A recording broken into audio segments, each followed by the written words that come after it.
Bro ఒక్కసారి video చూడండి bro, మీకు హార్ట్ టచ్ అనిపిస్తే కనీసం ఒక్కరికైనా షేర్ చేయండి బ్రో.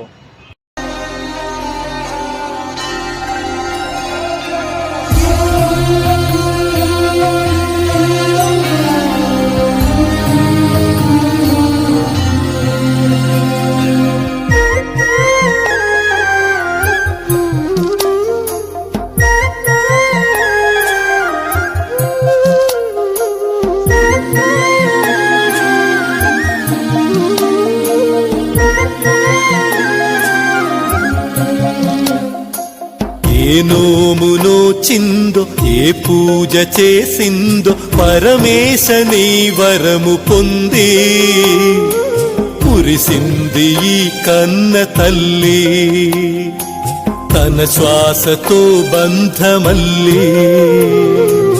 ఏ నోము నోచిందో ఏ